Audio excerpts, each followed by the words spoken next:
Intensas.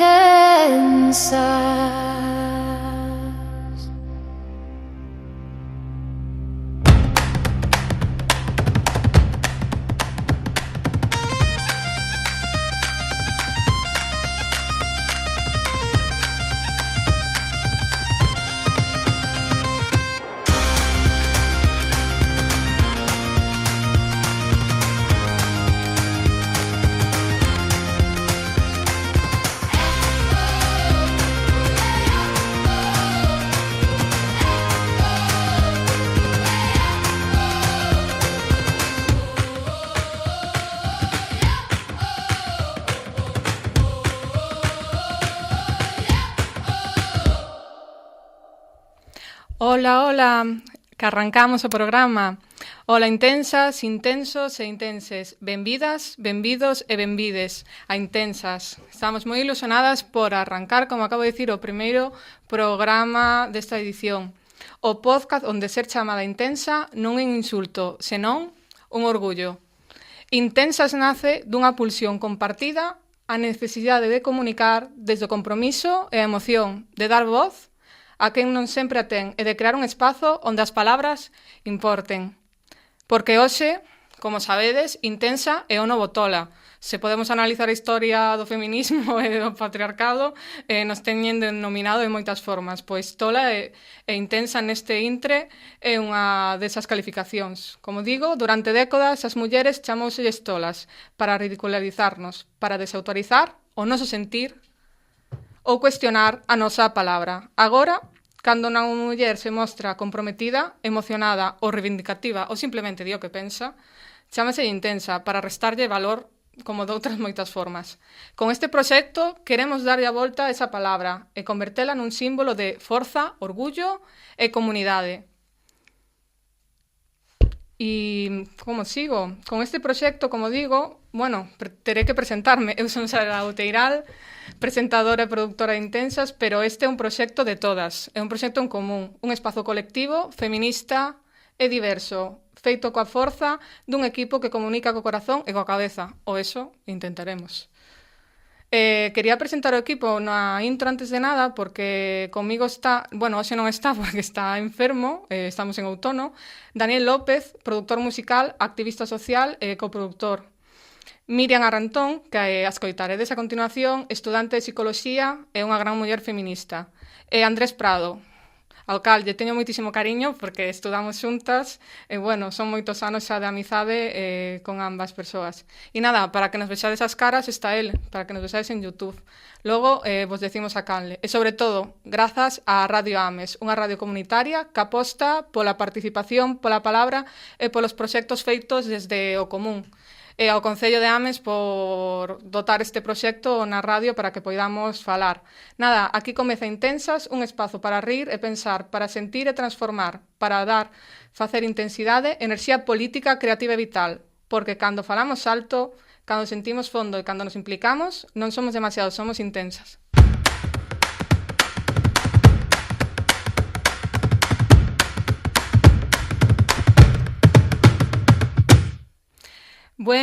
Ahora ven a parte que será a parte que terán en principio casi todos os programas, a parte da entrevista.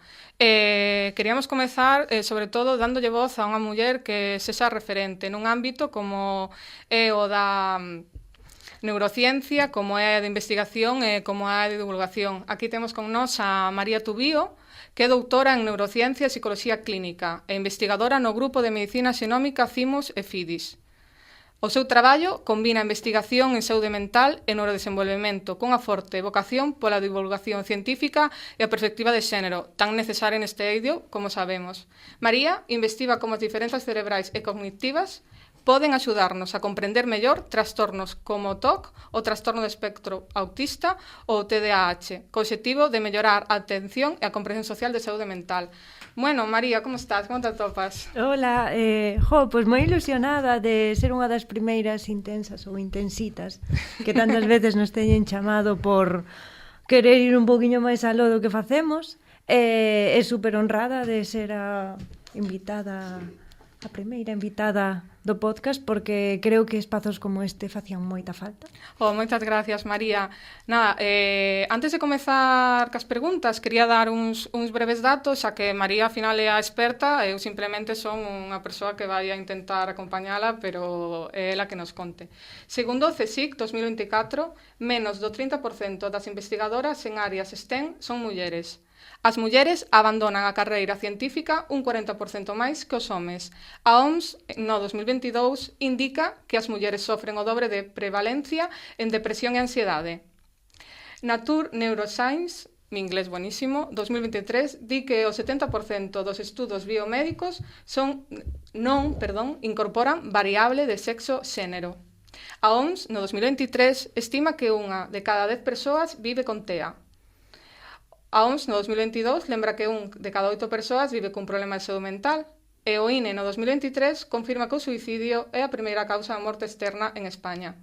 A ONU Mulleres, no 2023, di que o 70% dos coidados recaen en mulleres, como sabemos. O Informe Europeo de Saúde Mental, no 2024, di que as mulleres sofren un 30% máis de risco de burnout, que María igual non sabe dicir mellor esa palabra.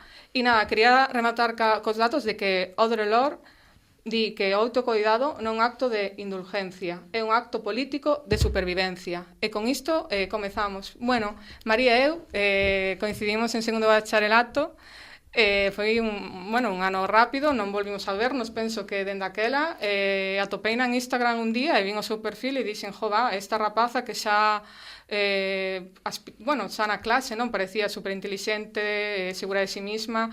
Entonces, ver o seu perfil, a súa trayectoria, agradoume moito, encantame saber como lle vai as persoas que coincidín no pasado, encantoume. É dicir, que ti daquela te sentías así, que ibas a acabar con este futuro?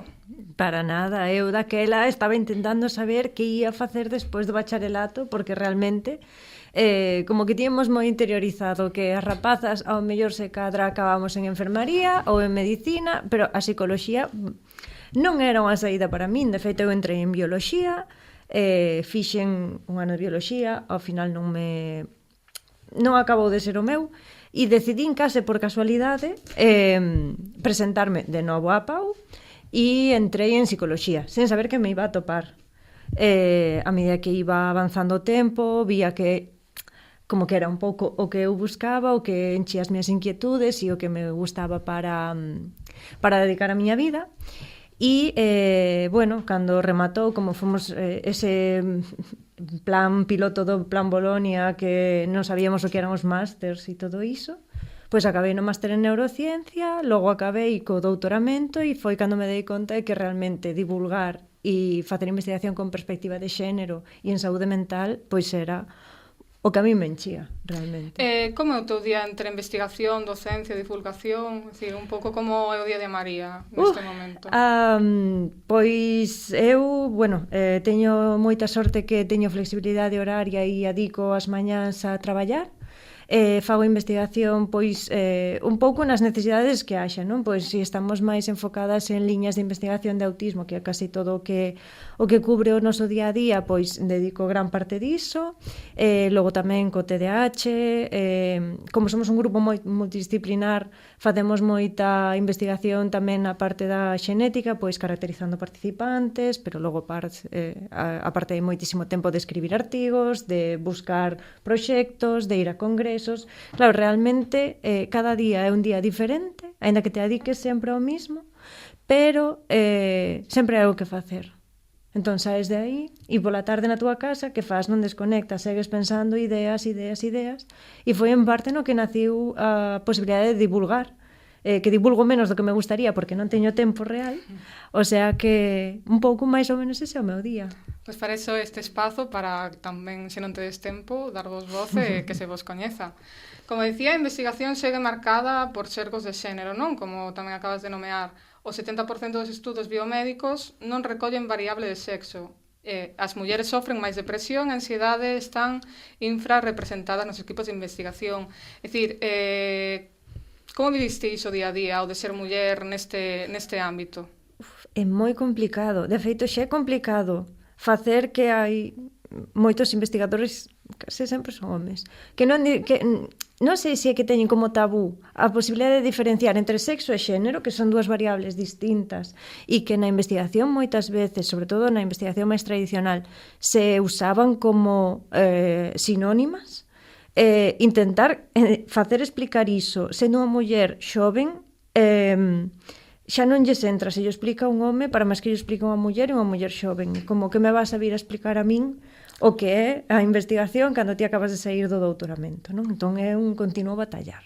Claro, entonces, que papel xoga o xénero ou como explicaches agora na investigación en saúde mental sobre todo? Pois, por exemplo, no autismo, que é un... claro, o autismo é moi de corte social. Ten unhas características, por exemplo, que é a afectación dos comportamentos sociais, da comunicación social, o entender as normas, os preceptos sociais. Claro, o xénero, ao fin e ao cabo, é unha concepción social, non é como o sexo que ven asignado ao nacer, senón... Claro, por iso hai tantísimos dificultades para establecerse cun xénero as persoas autistas, non? Porque non entenden, dentro dos seus esquemas non entra a posibilidade do xénero, non? Entón, por iso hai tanta dificultade, claro, bueno, xa non me lembro cal era a pregunta, porque eu poño...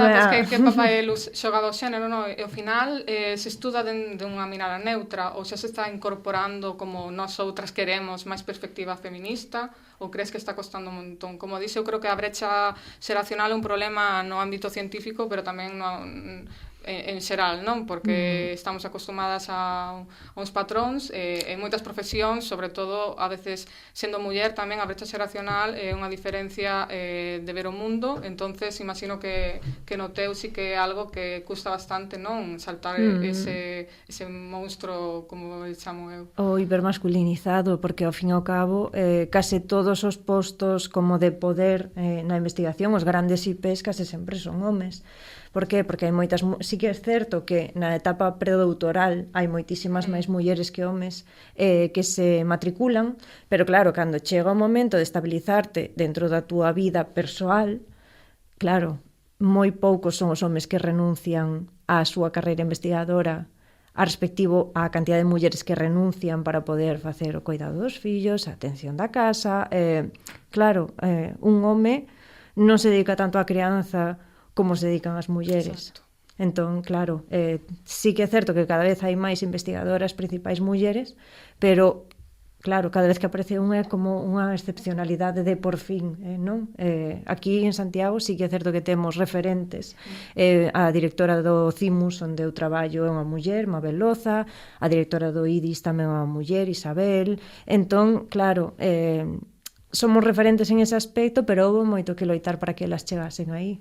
Claro, entón vosotras estáis percorrendo ese camiño, non? Esas mulleres tiveron como outras moitas noutras loitas chegar ata aquí para que nós, por exemplo, estamos falando tendo un programa noso composto sobre todo por mulleres bueno, queríamos preguntarte cales foron os descubrimentos máis relevantes sobre as diferencias entre mulleres e homes no neurodesenvolvemento, no teu caso. Claro, nos traballamos, nos case foi por casualidade, non? Démonos conta de que, sobre todo, nos participantes e nas participantes que tiñamos de autismo había moita desigualdade nos números, non? Había moitísimos homes e moi pouquiñas mulleres, por qué? Porque o autismo, por exemplo, é un trastorno que se diagnostica máis en homes que en mulleres, porque hai un fenotipo moi diferente entre como son as mulleres e como son os homes, e porque a maioría de investigación que se fixo ata o momento estaba case sempre enfocada en homes, os criterios diagnósticos responden máis como un fenotipo masculino, as ferramentas están orientadas a detectar, claro, ao fin e ao cabo estamos pois nunha espiral que nos leva sempre ao mesmo sitio, co cal nós empezamos a traballar na camuflaxe de trazos autistas en mulleres, que sobre todo en mulleres con autismo de alto funcionamento, que teñen unha capacidade que lles permite pois mimetizarse e todas esas dificultades, entre comillas, que poidan ter asociadas polo autismo a hora de comunicación social ou estar cos iguais, claro, camúflanas e ocultanas como poden. Entón, o noso traballo vai aí moito con iso, non? Creando cuestionarios que permiten detectalo, etc. Xa que nomeas o fenómeno da camuflaxe, Para contextualizar un pouco as persoas que nos poden escoitar ou ver, a OMS estima que 1% da poboación está dentro do TEA, pero as mulleres son infradiagnosticadas. Estudos de Hull e Ley, non sei como se dice. Hull, sí. Perfecto. Mostran que presentan máis camuflaxe social, o que lles provoca esgotamento, ansiedade, aparte xa dos non quería chamar estigma a ser muller, pero decir todas as trabas nas que nos atopamos, pois as mulleres con TEA, non se suma todo isto. Como decimos, falase moito do fenómeno da camuflaxe nas mulleres e nenas con TEAs. Podes explicarnos que exactamente, para igual o que explicaches antes, non entendemos ben o concepto, pero dinos un pouco máis claramente que significa. Claro, camuflar é agochar todo aquilo que non queres que se vexa. E facémolo que a máis e que a menos, non é algo propio do autismo, é dicir, nós non somos as mesmas cando estamos pois aquí, cando estamos na nosa casa, cando estamos coa nosa parella, cando estamos con calquera outra persoa que a mellor non coñecemos de nada, non? É como que tes máis preponderancia a mostrar uns rasgos ou outros. As mulleres con TEA, estas que non son aquelas tan afectadas, que como poden pasar un pouquiño por tímidas ou por pouco faladoras, ou que lles gusta moito a música, pero gustalle moito a música, iso é moi propio das rapazas, e a mellor é un interés restringido, non? Que non chama tanto a atención, pois elas, como van podendo, van superando todas esas etapas do desenvolvemento, pois eso, ocultándose, aprendendo do que fai o resto, e asumen esos comportamentos como propios, ainda que non os entenden. Entón é como, claro, é poñer unha máscara e vamos nos botar ao día a día a ver que pasa. Claro. Por que é importante entón identificalo e comprendelo mellor? Claro, como se trata de poñer unha máscara é como estar interpretando un papel, non? Entón, claro, hai unha pérdida de autoestima tremenda, porque elas deixan de ser elas mesmas, non poden mostrarse como son, porque saben que van a ser xulgadas negativamente, porque tes que ser máis cuidadora. Cando a mellor unha persoa autista interésalle moi pouco estar pendiente do que fan os demais ou do que fan os rapaces e rapazas. Claro, responde moitísimo aos estereotipos, moitísimo ás expectativas da sociedade, ten que cumplir con isto e aquilo, entón elas van o facendo, pero non se sinten cómodas con iso, entón pérdida de autoestima, estados depresivos, moitísima ansiedade, un montón de problemas que non deberían por que ter se non fose que camuflan. Exacto, xa todas temos moitos problemas para descubrirnos e estar cómodas con nosotras mesmas en calquer entorno. Entón, eu agora se me acaba de correr que estou vendo bastantes vídeos virais sobre que ahora todo o mundo ten TEA. A ver, tampouco é iso, non? Igual agora está máis investigado, se pode pautar mellor e se pode comprender e axudar máis as persoas non que o padecen, non que antes as persoas non tiveran TEA. Igual é que non o sabían, estaban vivindo non con certas carencias porque non entendían o mundo e claro, ahora igual é porque hai máis investigación. Ti que opinas? É que cando oías pola rúa, non, é que ten unha tía así un pouco rara. Ao mellor esa tía rara, se nos poñemos a buscar, ao mellor a tía pois tiña un TEA, pero como non era o prototipo de rapaz de 5 anos que se pon mirando a unha parede, que non fala con ninguén e que lle interesa moi pouco xogar cos demais, como non cae pois nese patrón, pasamos do TEA. Pero de repente hai persoas que están sendo diagnosticadas con 40, 50, 60, 70, 80 anos incluso, temos casos coñecidos que claro, levan toda a súa vida sobrevivindo, non están vivindo, están sobrevivindo á sociedade na que estaban, tendo un diagnóstico, que o diagnóstico non cambia a persoa, é dicir, a persoa segue sendo a mesma, pero a recepción dese diagnóstico dalle unhas axudas e dalle unha comprensión delas mesmas. E eses problemas de identidade que levaban toda a vida tendo, pois por fin teñen unha resposta, non? Hai moita máis investigación, entón hai moitísimas máis respostas para quen as precisa. Claro, o que falabas da tía rara, da amiga rara ou da señora da esquina, podemos falar agora de estigma, etiquetas e saúde mental, porque antes ir a psicóloga ou psicólogo era como, pues esa persoa non está ben. Claro que non está ben, pero non está ben de forma despectiva, non? Agora sí que eu cando falo socialmente, se fala de saúde mental, sí que moita xente xa exterioriza, pois sí, eu era psicóloga, como que de feito as psicólogas están moi demandadas, tío. O sabrás, eso creo que é positivo, pero creo que aínda cando te diagnostican algo en concreto, é dicir, como dicir ir a psicóloga, que non é tan despectivo. Dicir a dolencia que ti tes, se tes digamos, algún síndrome de algo, sí que o vexo que sigue sendo peyorativo para a persoa, que podes expresar, vale, pois sí, vou a terapia, pero expresar por que vas a terapia sigue sendo un gran estigma para a sociedade, para moitas persoas. Totalmente. E ao mellor hai, por exemplo, no autismo acontece que moitas veces hai o que se chaman dobles excepcionalidades, que tes un diagnóstico de TEA e logo un diagnóstico de altas capacidades, por exemplo, non? Entón, como que a xente lle doe menos decir en público teño altas capacidades, pero omiten ter un diagnóstico de TEA, porque como que o estigma é un pouco máis forte que o de ter altas capacidades, que é como, ai, que guai, soy moi lista, pero tengo TEA, pero eso me lo oculto porque socialmente non está aínda tan aceptado como nos gustaría. Sí, eu aí enténdome moi ben iso, a verdade, seguramente o falaremos no teu programa, pois fibromialgia, é algo como que me din que está toda na miña cabeza, e sempre digo, a ver, pois entonces todas as mulleres que compartimos iso, e tamén algún home, porque é unha porcentaxe mellor, no teu programa daremos ya este tema, pero é como un estigma increíble, me din, non, que tes que ir a terapia. Sí, teño que ir a terapia, pero para xestionar a dor crónica, pero teño que facer moitas máis cousas. Saber o diagnose é algo positivo, porque sei como xestionarme, pero que realmente a xente cando dis iso, esta persoa non está ben da cabeza, perdón, pois igual hai que investigar máis porque levamos, creo que son uns 60 anos ou 80, eso teria que verificalo, a conta de que sacou Estados Unidos un novo medicamento, que é algo que xa existe no Estado español, dicindo que era un medicamento para fibromialgia. E realmente eso xa existe aquí, pero ali lle puseron ese nome e parece que se está investigando máis, pero realmente non. É dicir, é o mesmo. E cando vou a un médico ou médica que entende esta problemática, me di que non entendo en toda a miña carreira que non se avanzara nada máis, que non vos podemos dicir nada novo, nin dar máis consellos porque non hai máis investigación. Entón, eu creo que o que estades facendo vos no papel do TEA introducindo, non, ao final o sesgo de xénero, pois é fundamental, ou a perspectiva de xénero, mellor dito, é algo que nos vai axudar a todas como sociedade e que as persoas poidan vivir moito mellor que o que todas queremos, e que se deixe de, digamos, de haber delitos de odio de certas cousas, porque non ten moito sentido, non? Entendernos, comprendernos e apoiarnos. Como te queria decir, ti que crees, cales crees que son os mitos máis difíciles de romper?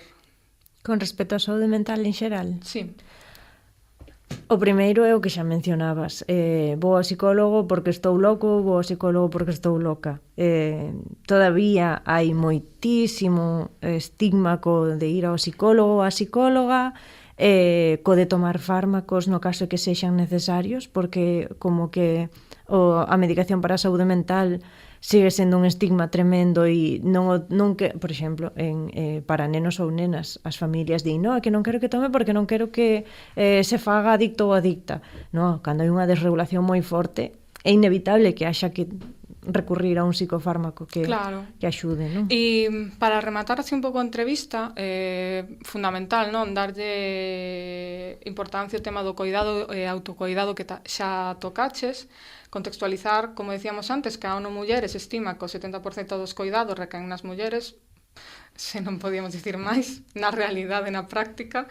As investigadoras sofren máis esgostamento emocional e, como lembraba Audre Lorde, que o autocoidado é tamén político, non? Entonces, ti como investigadora e muller, e sobre todo como feminista, como xestionas o teu propio equilibrio mental?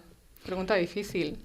Moi difícil porque é o típico, e vou a recurrir a un refrán, consejos vendo para mí no tengo, que moitas veces deixámonos de lado pensando que vamos a ser máis proactivas, que nos costa moitísimo pornos porque somos incapaces como de desconectar do que estamos facendo, e ese momento para desconectar, esa media hora, unha hora que podes dedicarte a ti, a facer exercicio, a sair a dar un paseo, a darte un baño longo, eu que sei, calquer cousa que permita deixar a mente en branco e dicir, neste momento non teño responsabilidade ninguna máis que eu, é primordial, porque se ti non estás ben, nada ao teu redor vai estar ben. Exacto. E nos podes dar algún exemplo, así como, ao final, te temos aquí especialista, pero como diste, das consellos e a veces non se cumplen, como todas, en todas as profesións, que che serve para desconectar ou para manter o foco sen esgotarte tanto? A min, sobre todo nos fins de semana. Eu, durante a semana, é por actividade dende que me levanto ata que me deito. De feito, onte estiven traballando, por exemplo, ata as 10 da noite e levantei ás 6 da mañán e dende as 6:30 estaba xa dándolle. Pero sí que nos fins de semana gustame ter un momento para ese momento de non facer nada. E a min, por exemplo, o meu momento de non facer nada é ver partidos de fútbol. E parece unha tontería porque dices, ao mellor non ten por que ser ese momento no que non pensas en nada, pero a min venme moi ben. Claro. Entón desconecto un montón. Ou xogando xogos absurdos, ou, non sei, facer algo que non requira pensar. Porque xa ao longo do día estamos pensando e pendentes de todo continuamente. Pois nun momento no que non teñas ese encefalograma plano. Pois a verdade é que moi bo consello, unha que se distrae con series a todas horas con música. Pois nada, María, pois ata aquí neste momento que se nos acaba o tempo, pero moitas gracias por vir a falar connosco, nos informaches moi ben, que contenta de verte sobre todo. Gracias.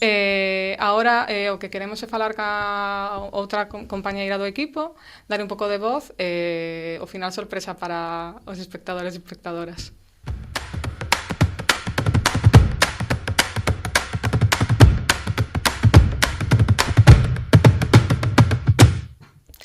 Hola de novo, agora si chega o momento de presentarvos tamén a Miriam. Como vos dixen antes, outro compañeiro que faría seccións, sobre todo culturais, que espero que vos gusten moito. Daniel López, o se non se atopa ben, entón, temos aquí a Miriam para que nos conte quen é, que vais facer aquí con nós nun momento intenso. Os igual fomos moi serias, pero xa nos iremos soltando, pero que estuvo moi interesante todo. Que tal, Miriam? Aquí. Que nos queres contar? Nada, primeiro pois presentarme un pouquiño, basicamente. E nada, pois como dixo Sara, son Miriam. Son unha rapaza xa dos seus 30 anos. E nada, basicamente, pois así algo importante para a miña forma de pensar ou tal, basicamente é que criei-me desde toda a vida con meus abuelos, basicamente, entre o rural, o sea, nunha aldea da zona de Bergantiños e despois tamén na Coruña. Nada, eu tiro moito a monte, encántame, máis que a praia, sinceramente, aínda que estou cerca da costa, e gustame moitas series, igual que a Sara tamén, pero leo moito, sobre todo desde fai uns anos, pois temas de moita política, moito feminismo, máis que nada porque, considero-me feminista, pero falta moito por aprender, e cada día pois descubres algo novo, e aí estamos en ese proceso, en ese aprendizaje, e nada. Entón, entendo, Miriam, que ao final, como gran lectora, pois o que nos queres dicir é que nos vas a vir a presentar libros. Sí, basicamente, pois traerei un libro por cada mes, e nada, esa é a intención, a ver se vos interesan, se non. Seguro que sí. Sí. Bueno, pois a Prado non o ides ver porque é moi complicado que queira sair en cámara, pero algunha fotiño del subiremos ás redes. E nada, pois vamos co último bloque do programa. Hoxe a sección da compañeira simplemente era a presentación, e no seguinte programa estade atentas porque xa nos falará máis. Nada, María, volvemos contigo. Chega o momento máis esperado, que deixes o teu rostro dende a María máis nova a María actual. Vais a ser a primeira que, digamos, se poña no álbum de Intensas. Explícanos un pouco a fotografía que trouxeches. É a María do seu primer día da escola ever. Eu cheguei ali á unitaria, había unha chea de rapaces e rapazas, a min dixéronme, ponte aquí na capilla de San Roque que che vamos facer unha foto. E eu dixe, pois veña. E quedeime toda a vida con esta foto que me recorda moito de decir onde chegarás, pequecha, e sempre me gusta tela aí. Estamos vivas, dende o rural, a costa, o centro de Galicia, aquí estamos, mulleres falando. Pois moitas gracias, María. Recollemos o lazo que acabas de lanzar hoxe para continuar traendo a diferentes voces.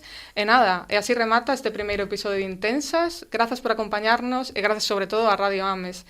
Esta radio comunitaria que nos permite facer o que máis nos gusta, falar harto, sentir fondo e compartir palabra. Podedes seguirnos en Instagram e TikTok en intensas.podcast e vernos tamén as cariñas e coñecernos máis en YouTube, onde poderedes, como digo, poñernos cara e continuar esta intensidade colectiva. Aínda que hoxe, bueno, vamos modulando porque foi un tema, verdade, moi interesante. E nada, sobre todo, como o personal e político, queríamos, antes de marchar, non queríamos pechar sen lembrar o que está pasando fora deste estudo. Mentes gravamos este episodio, o pobo palestino segue sufrindo un xenocidio, a ocupación, a violencia e a impunidade.